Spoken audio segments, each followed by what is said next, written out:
You're on to Niger Delta Television News. I am Joyce Batowe. Welcome. On the highlights, INEC set to flag off voter education exercise.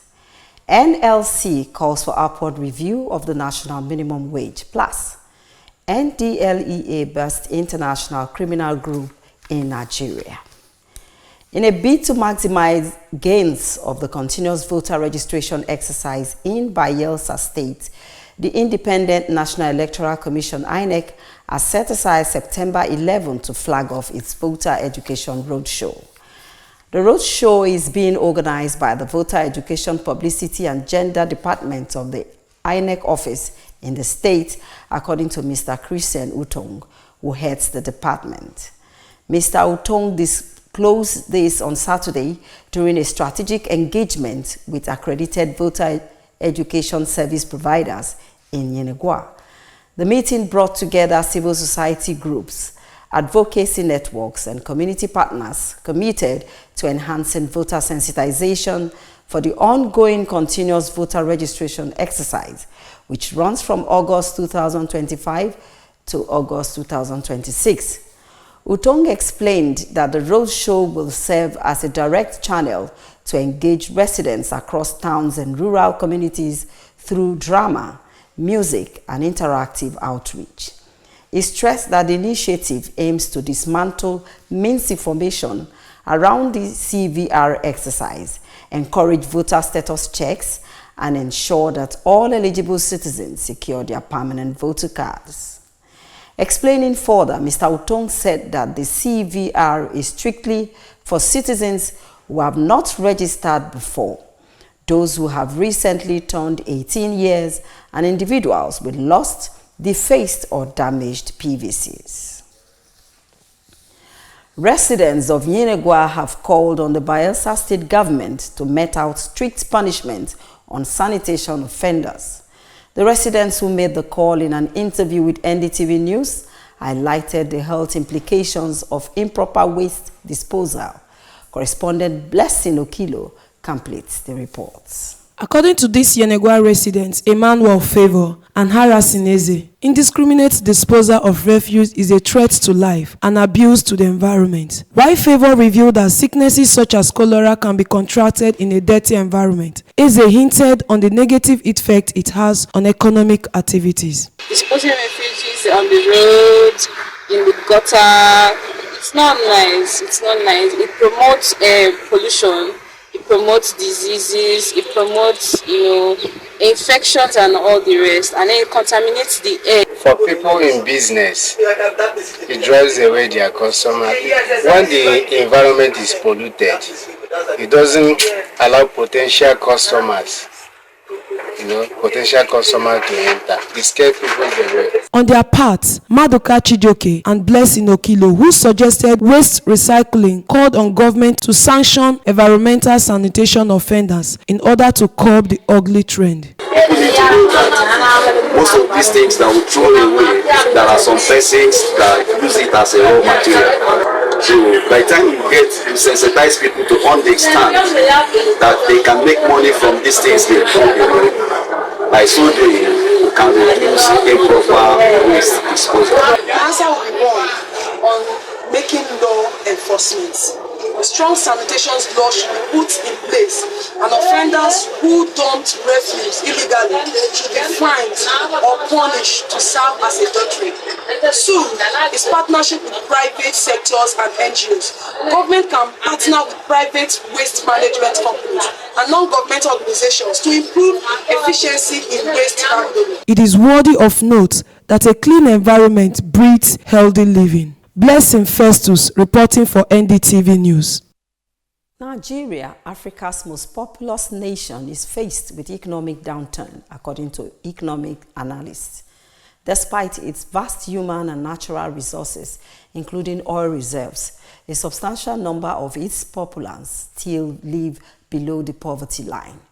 In this report, NDTV News crew went around Yenagoa metropolis to get the opinions of residents on the prevalent state of poverty in the country. Correspondent Ade Otoki Favor completes the report. Commenting on the issue, a member of the Ijaw Youth Congress, Mr. Bedford Berifas, said that Nigerians' overdependence on oil has thrown the nation into depths of economic crisis. According to him, to loosen the grip of poverty, government must intentionally shift focus to other sectors like agriculture and human capital development. Nigeria is blessed with natural resources, but yet, due to poor leadership, the level of poverty is high, and one of the reasons is over-dependent on oil, like you have said.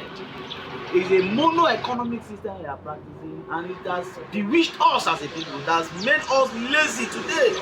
Others who added their voices to the issues highlighted the removal of subsidy by present administration and lack of employment opportunities, among other things, as factors that have further impoverished the nation. They called on the government to stop the implementation of anti-people's policy. Causes of high rate of poverty in Nigeria, we'll just say number one is lack of job. Then two, we talk about the inflation. That's the high rate of price of things are going higher. They are too high. It should be the fuel subsidy removal. Adele Toki Favor, Ebizimo for NDTV News. The Nigeria Labour Congress NLC has called for an upward review of the national minimum wage, saying that 70,000 naira is no longer sustainable. The demand follows recent upward wage reviews by some states. In an interview, the acting general secretary of the NLC, Benson Upa, said workers are struggling to survive. Similarly, the president of the Association of Senior Civil Servants of Nigeria, Shehu Mohammed, commended states that have increased wages, describing them as eye-openers for the federal government.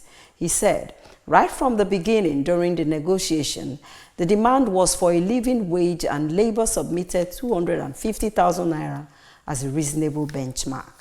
Meanwhile, indications have emerged that the organized labor in Ogun State may demand a new minimum wage of 104,000 naira for workers in the civil service.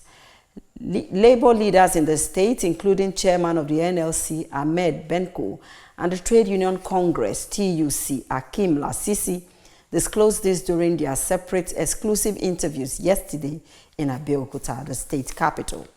Benko said that with the increase in huge allocations received from the Federal Account Allocation Committee, FAC, by the states, it was certain that the Dapo Abiodun-led administration could pay the new minimum being demanded. Lasisi, on his part, said that plans were underway by the organized labor to meet with the governor on a new minimum wage, stressing that the Ogun State government could also approve 104,000 naira as the new minimum wage, as was done in Imo State. He commended Imo State Governor Hope Uzodinma for laying the foundation through the approval of the 104,000 naira minimum wage for other governors to follow. You're watching Niger Delta Television News, reaching you live from our studios here in the Media Complex. On the highlights, INEC set to flag off voter education exercise. NLC calls for upward review of the national minimum wage. Still to come in the news, NDLEA burst international criminal group in Nigeria. Details of these and other stories coming after the break. Please don't go away. Welcome to Niger Delta Television News and Current Affairs Department at the NSE Koli Media Complex here in Yanagwa, Bayelsa State. One of NDTV's traditional objectives is to disseminate information with renewed vigor. We build teamwork for accountability, efficiency, and accuracy. Our community reports, eyewitness accounts, current affairs discussions are detailed and competitive. As NDTV reporters, undiluted report is our goal. We gather the news and bring it to you just as it is. Our cameras are poised to get in the story behind the story in an in-depth news report. Our new digital equipment are top-notch with clearer visuals and audio.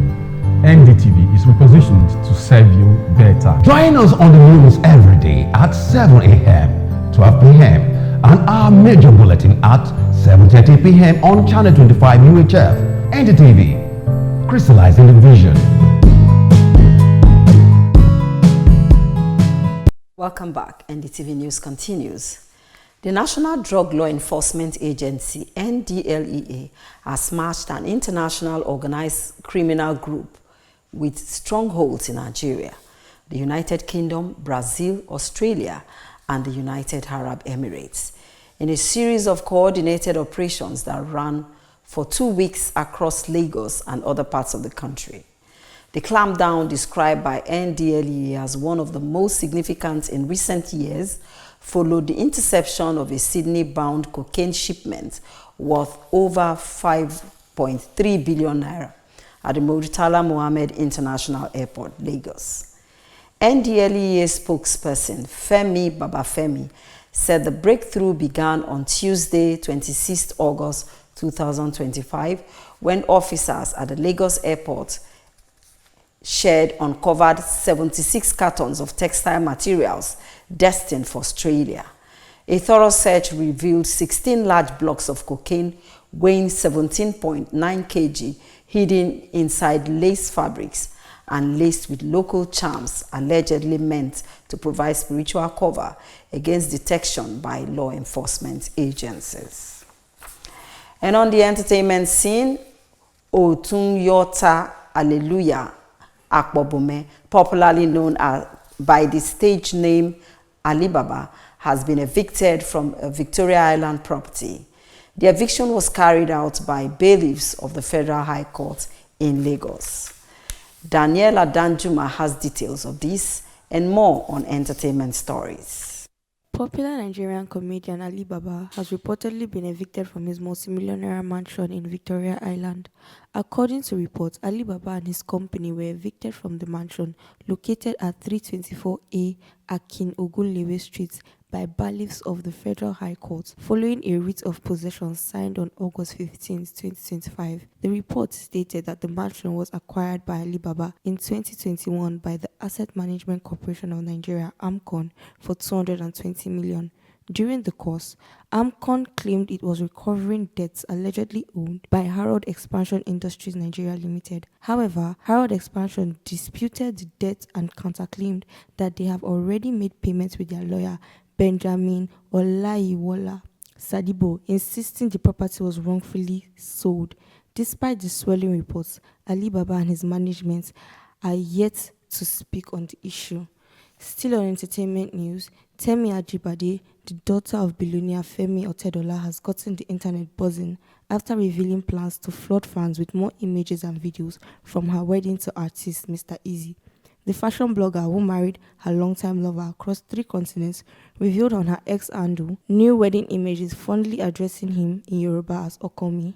In another post, Temi jokingly apologized for what she characterized as an impending torrent of wedding contents. Her tweets rapidly went viral, with admirers reacting in various ways. Some were delighted to relive the fairy tale moments with her, while others urged caution. Finally, South African sensation Tyla has been crowned the winner of the Best Afrobeat category at the 2025 MTV Video Music Awards for her hit single Push to Start.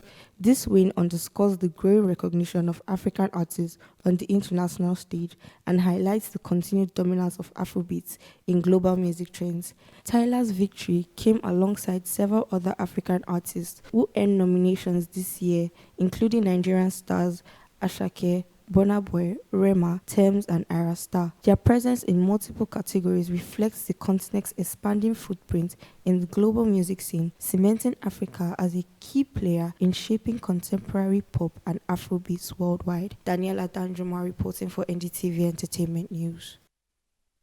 From the foreign scene, over 10 people have died in the Republic of Congo from an Ebola outbreak as Central Kasai Province investigates 28 suspected cases of the deadly Zaire strain.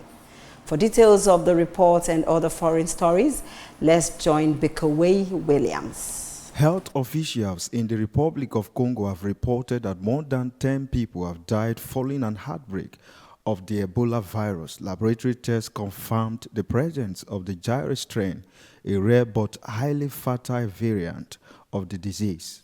In the neighboring Democratic Republic of Congo, authorities have also declared a fresh outbreak with 28 suspected cases already under investigation.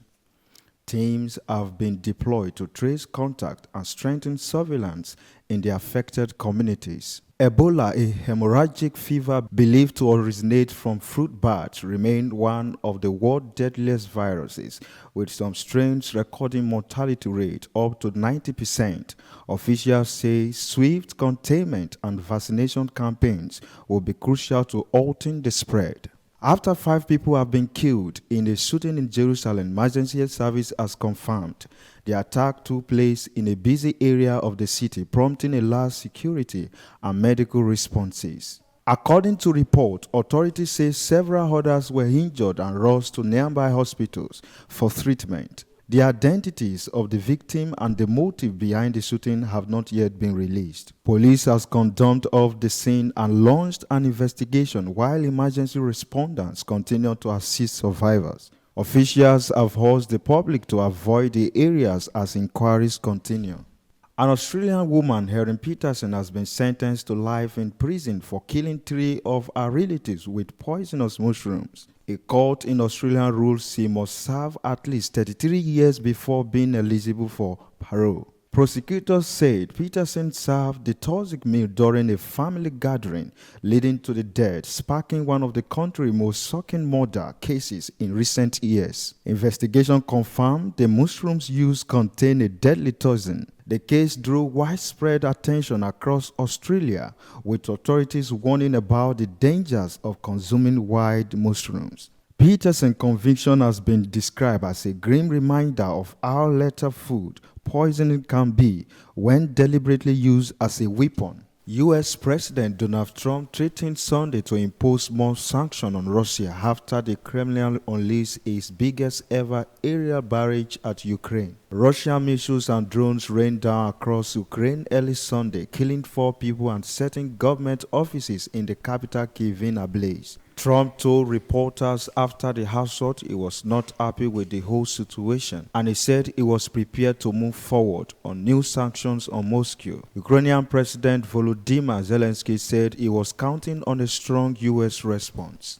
Bekewe Williams reporting for NDTV Foreign News. From the ever-busy world of sports, with a hard-fought 1-0 victory over Rwanda at the Godswill Akpabio International Stadium in Uyo on Saturday, Nigeria has increased hopes of qualifying from Group C for the 2026 FIFA World Cup. Sports correspondent Ayemi Miene gives us details of the report and other sports stories. The Super Eagles had a frustrating first half as they struggled to overcome a very defensive Rwandan side. When Ademola Lookman's cross from the left was tucked home at close range by Victor Osimhen in the 8th minute, the Super Eagles believed they had taken the lead, but the goal was disallowed for offside. Following that, Osimhen suffered an injury which raised concerns about his missing Tuesday's crucial match against South Africa. Cyril Dessers took his place in the 35th minute. Shortly afterwards, Alex Iwobi forced Rwanda's goalkeeper to make his only noteworthy save of the first half, tipping an ambitious long-range attempt over the crossbar. At the start of the second half, Nigeria decided to make another offensive switch. Midfielder Frank Onyeka was replaced by Tolu Arokodare. Nigeria had been lacking physicality up front, but the Wolverhampton Wanderers forward was able to provide it, and in the 51st minute, bundled home a scuffled effort from Ola Aina to give Nigeria the lead. The Super Eagles managed to hold on to their 1-0 victory at the final whistle. Nigeria trails group leaders South Africa by 6 points and second place Benin by 1 point. They will play South Africa in Bloemfontein in a crucial Group C action on Tuesday, September 9th at 5 p.m. At the Arthur Ashe Stadium in Flushing Meadows, New York, Carlos Alcaraz defeated Yannick Sinner in the men's single final of the US Open Championship. Against the reigning champion, the Spaniard defeated him 6-2, 3-6, 6-1, 6-4 to win his 6th Grand Slam title. The Grand Slam final of the year was the 3rd in a row for the two players. Sinner drops to 2nd in the ATP rankings while Alcaraz takes top spot. With his victory, Alcaraz will share 4 majors in 2025 evenly with Sinner, who won both the Australian Open and Wimbledon. Ayemi Miene for NDTV Sports. For this evening, before we go, a look at some of the stories that made headlines.